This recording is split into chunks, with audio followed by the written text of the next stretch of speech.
In this part of the video, we will look into capital asset price model. It is also shortened as CAPM. We go over what capital market line is. We will look into how the total risk of a stock investment is consisted of, drawing the security market line, calculating beta and alpha values of a company. CAPM is used to determine the required return of an investment. The formula consists of risk-free rate, the expected return of the market portfolio, and beta of the investment. There are some assumptions we need to have in mind. Most important are: 1. Investors are rational and risk-averse. Expected return and variance are used to determine an investor investing decision. This assumes that investors require risk premium to take on additional risk. 2. Financial markets are competitive and efficient. This assumes that most investors are well informed about the financial market, making the asset price efficient.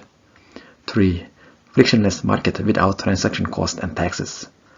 These assumptions might sound unrealistic, but they were necessary to be able to create the CAPM model.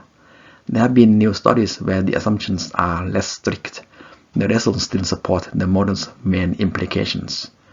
You should use this model as one of your auto financial tools and with your own judgment.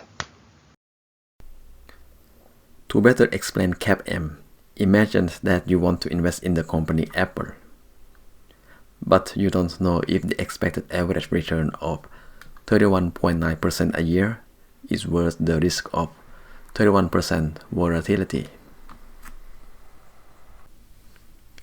Using CAPM calculation, you compare the risk and return of investing in Apple with the risk and return of a well-diversified portfolio that also includes Apple or a similar company. From the formula, this symbol here represents the return of the diversified portfolio. We will thus need to determine a diversified portfolio to compare Apple with. You can use the S&P 500 to represent this diversified portfolio.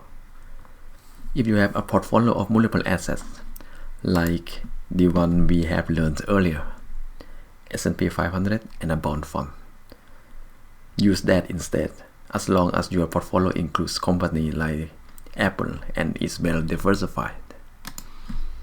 In our example, we will use the S&P 500 to be the diversified portfolio. The risk-free rate will still be the certificate of deposit, same as we have used in our previous examples. Before calculating the beta value of Apple, we should first go over the capital market line and the security market line.